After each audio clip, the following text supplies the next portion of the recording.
Oh.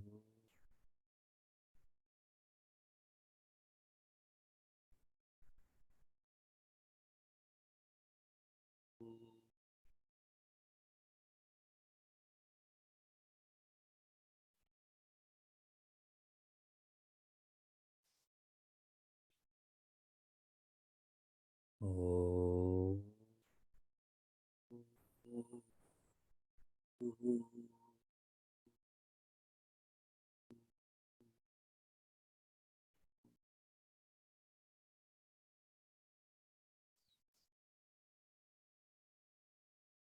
Oh.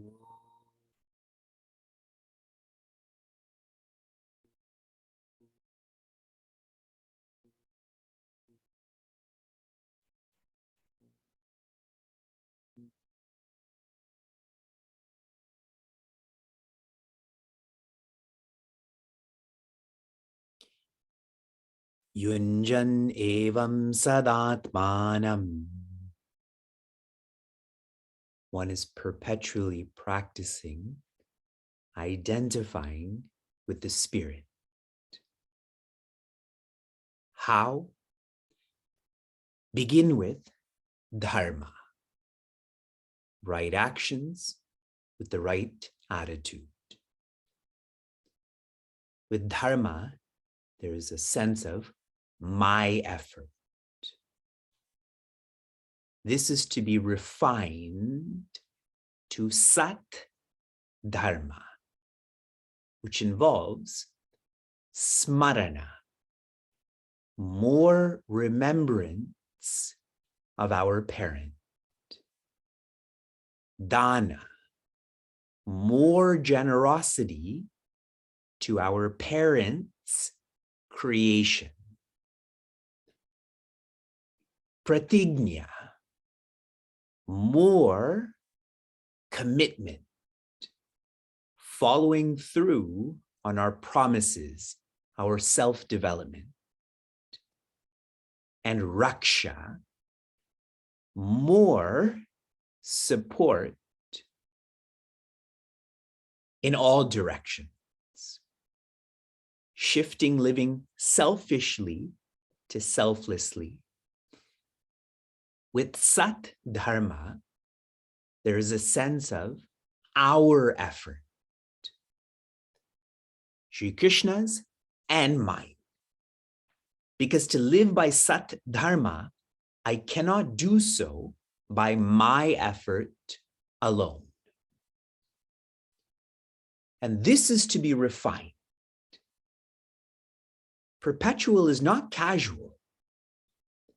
There has to be more Bhagavata dharma, in which all I am and all I do, the doership, the deservership, is all dedicated to Sri Krishna.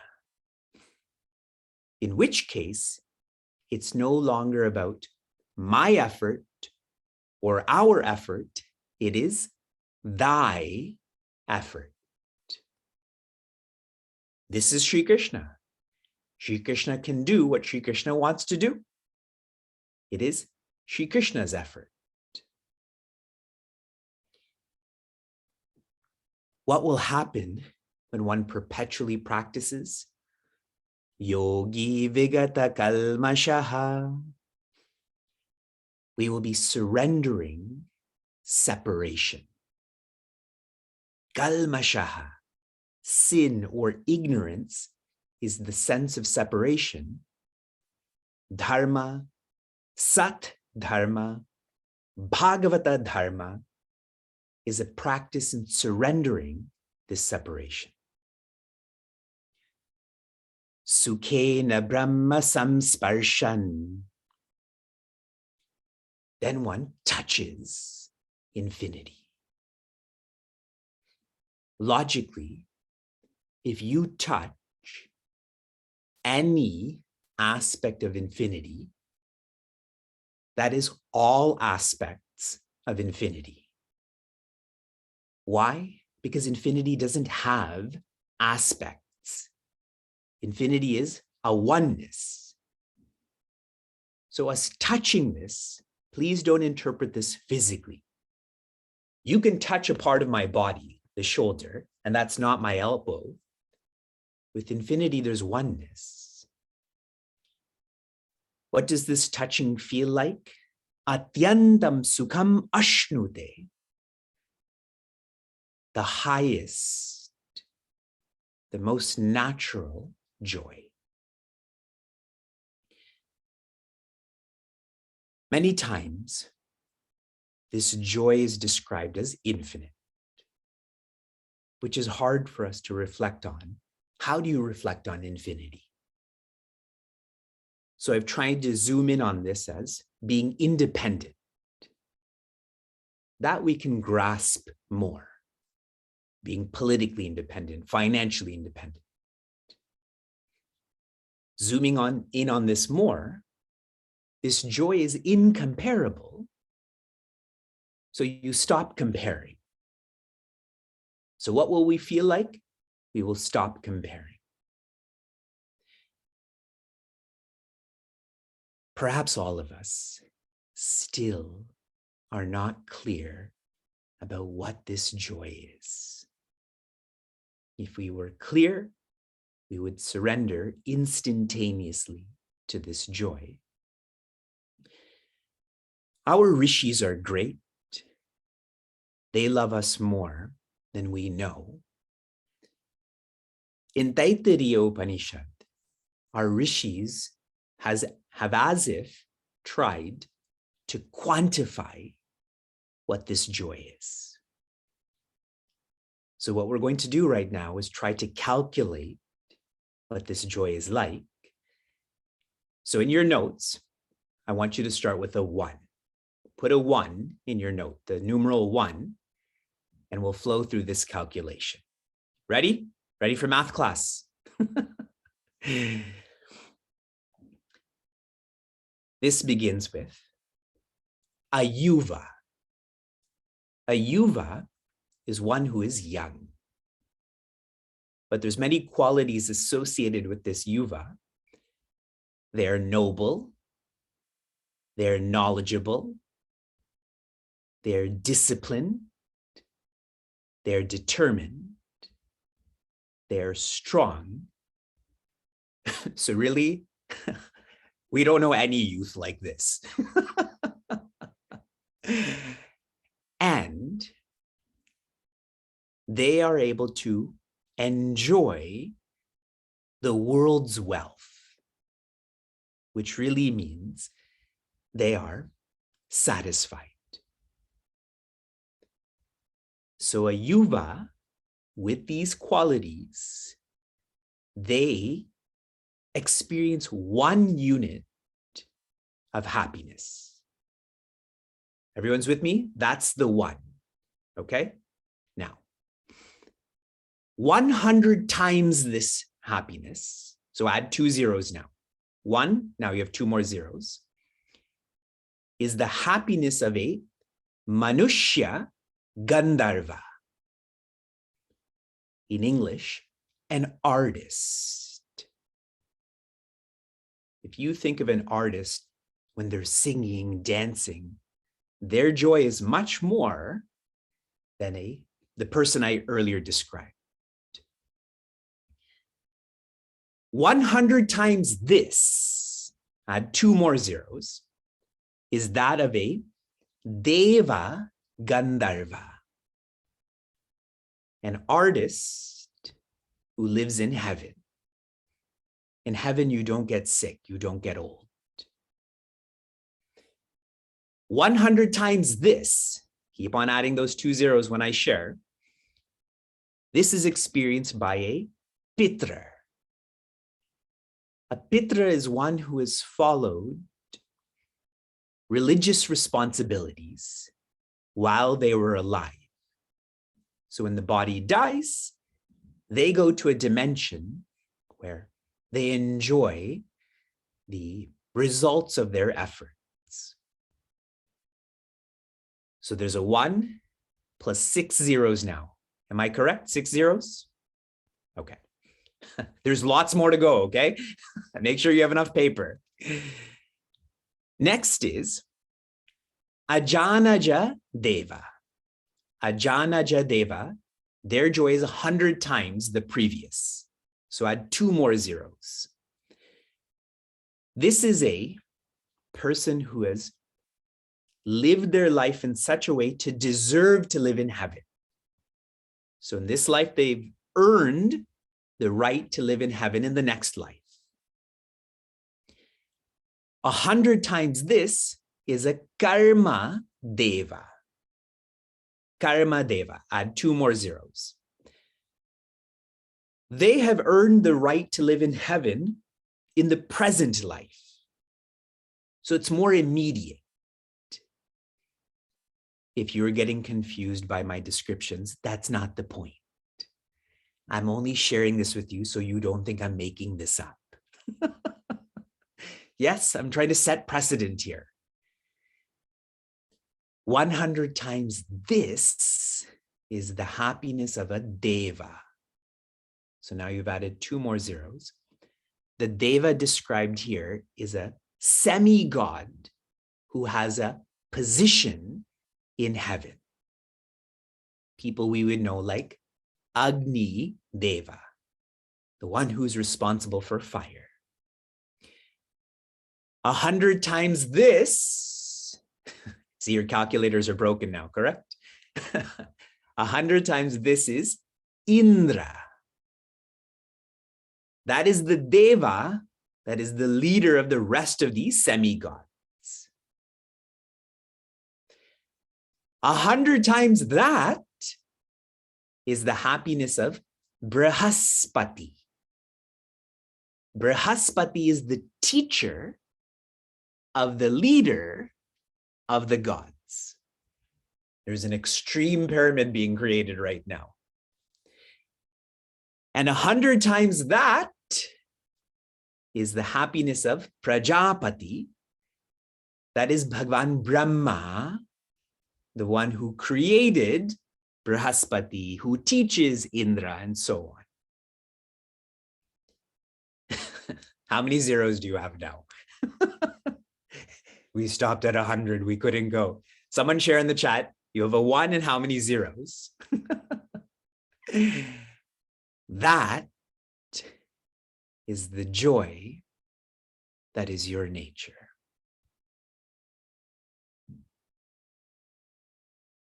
I should just drop the mic right now.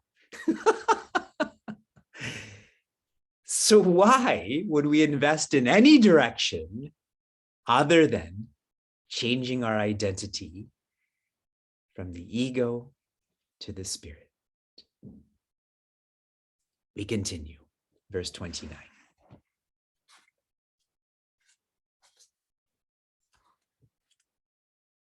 Sarvabhutastamatmanam sarvabhutani chatmani ikshate yoga yuktatma sarvatra samadarshanaha.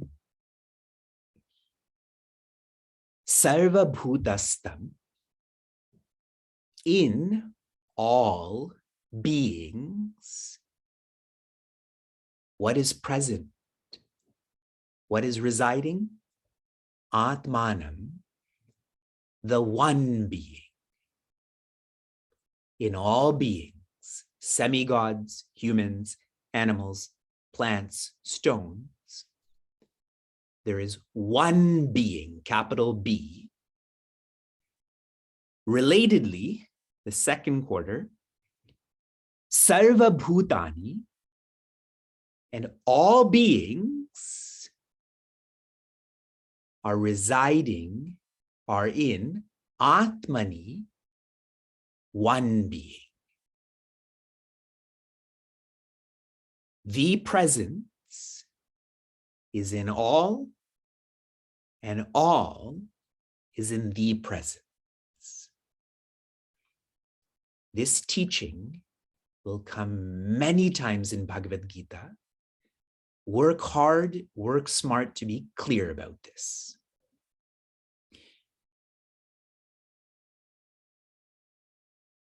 The teaching always starts with one being in all beings. Why the teaching starts with that is because it is hard for us to tune into oneness. So it's almost like that oneness is spread out. We can relate to that more.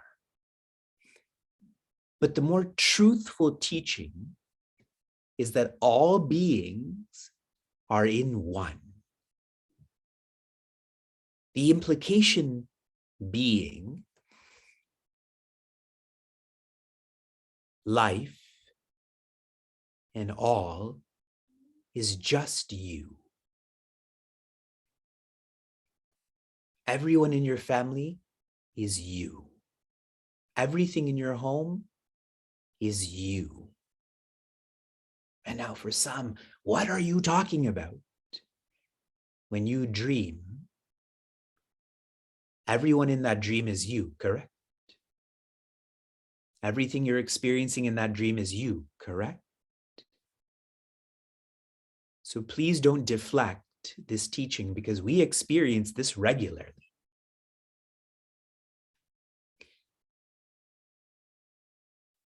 Trying to make this more practical. Start by feeling that every being in your life is important. The person who delivers your mail, they are important. The bee that is pollinating vegetation is important. Your driveway, important. Through this importance, we come to recognize interdependence. The evolution of this is to feel that all beings are not just important, all beings are infinite. All beings have the same existence. The evolution of that is to feel all beings are I. This sense of I is the same sense you have. Your sense of I is the same sense I have of I. All is I. So importance to infinity to I. Ikshate yoga yuktatma. Yoga, that is contemplation. Yukta, the one who's completed contemplation. So now, ikshate. They are not confused. They do not live by perception, because perception is confusing. Perception is through that which is limited, so I feel all is limited. But for the one who's completed contemplation, they are living by not perception, but rather vision. There's no longer moha, there's nashta moha. I am not confused. I am content. And we do this with our own bodies. Perception-wise, I have 10 fingers, but vision-wise, this is Vivek. Sarvatra samadarshanaha, irrespective of article or circumstance or being, they have a sense of existence.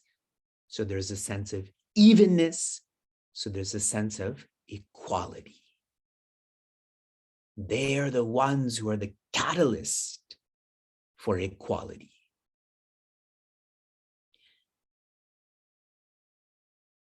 This morning, I had an interview with the chairman for United Consciousness. This is an organization that I'm an advisor with, because in our chaplaincy course, we have to write a paper and interview a community leader. So I'd asked him, what does the community need and what are you doing about that? And he said, what the community needs is to redefine their sense of citizenship.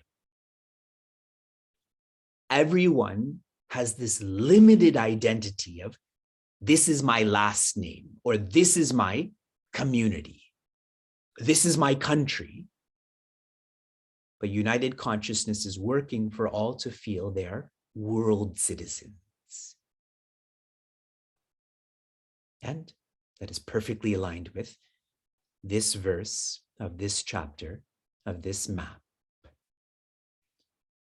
Lots more to share. This verse and the next verse are intertwined.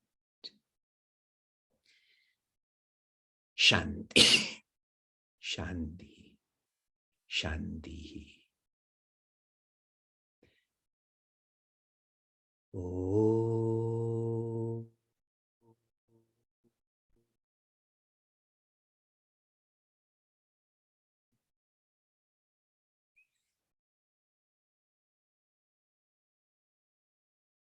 Oh.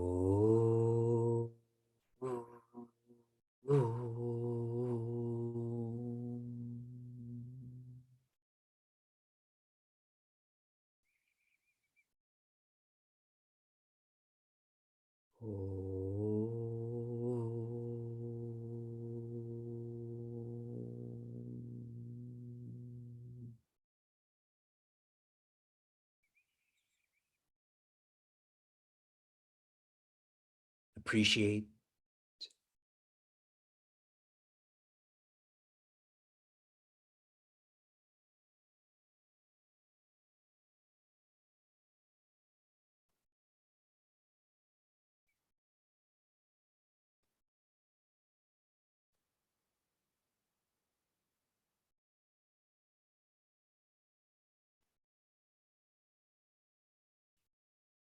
Relax.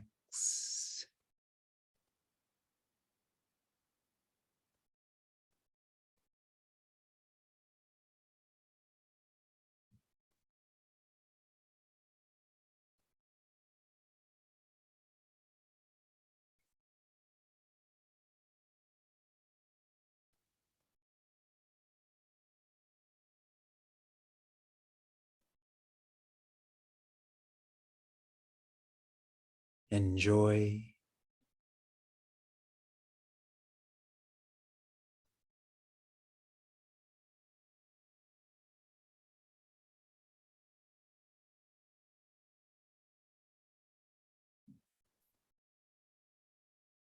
Chant.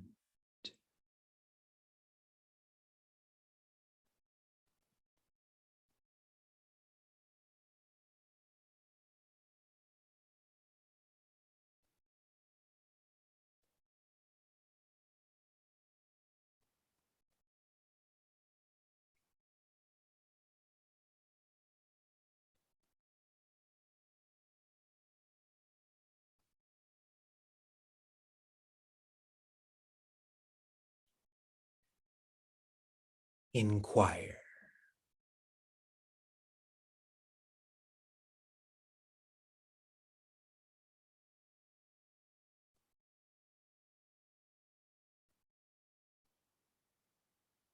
The first equipment the ego expresses through is the intellect.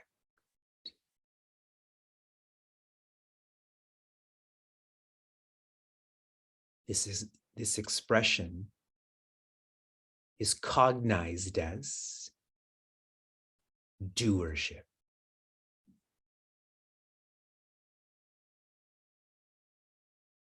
Then gets expressed more through the mind as deservership, and so on.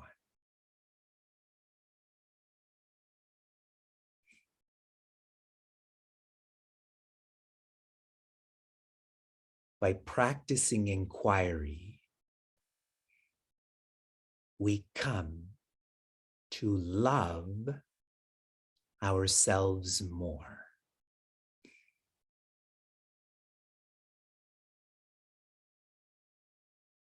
We don't need to deserve this and that. We don't need to be extrovert.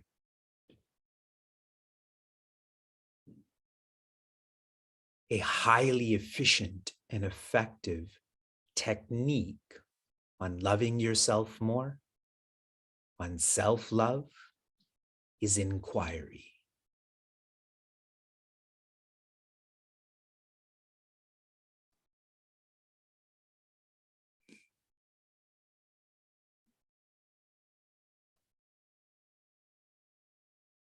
Inquire into your name.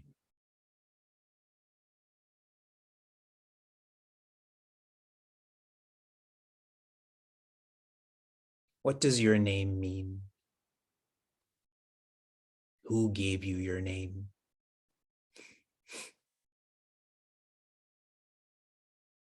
And how many names you have? Some positive, some negative, some formal, some informal.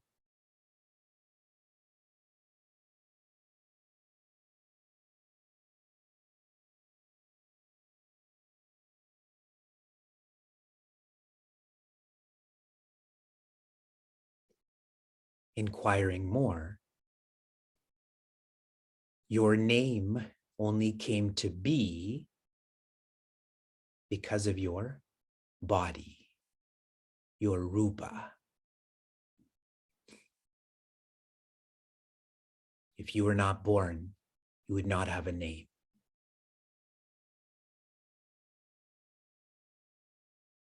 Inquire into your body.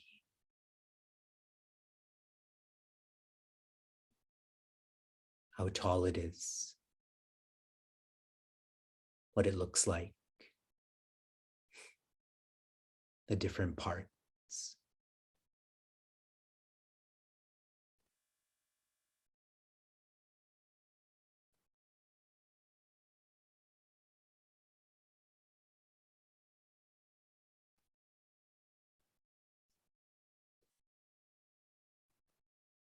The body is important, but what is more important, not the external world of the body and breath, but the inner world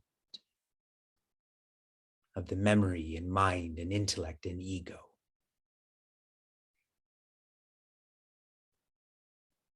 That is your qualities or your personality.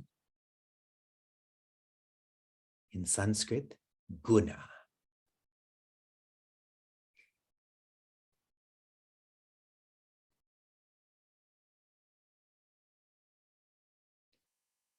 We often hear pain is mandatory, suffering is optional. This shows that more deep than one's rupa is one's guna. More deep than the body is the mind.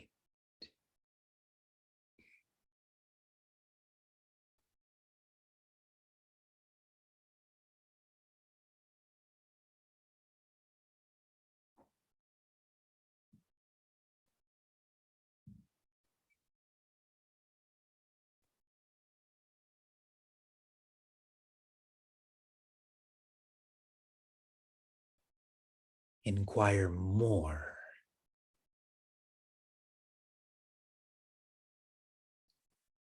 Our guna, or inner world,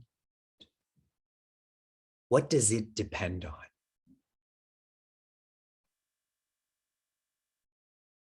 Does it depend on energy? Does it depend on being liked?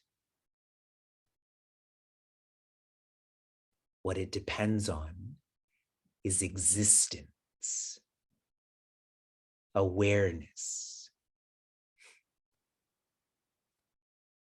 In Sanskrit, this is called dharma, the substratum, the foundation.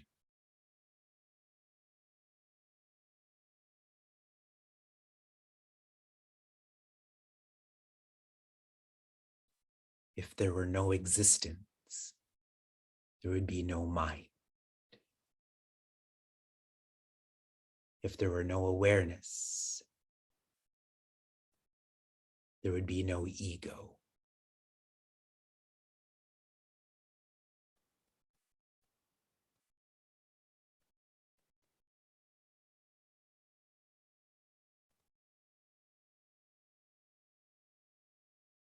every being, from Prajapati, Bhagwan Brahma, to an ant, every being has the same exact one dharma.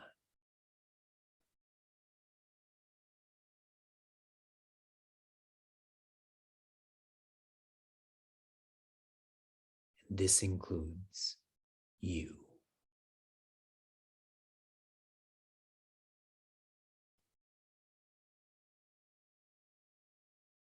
Inquire.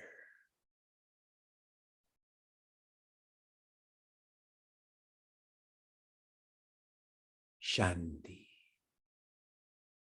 Shanti, Shanti.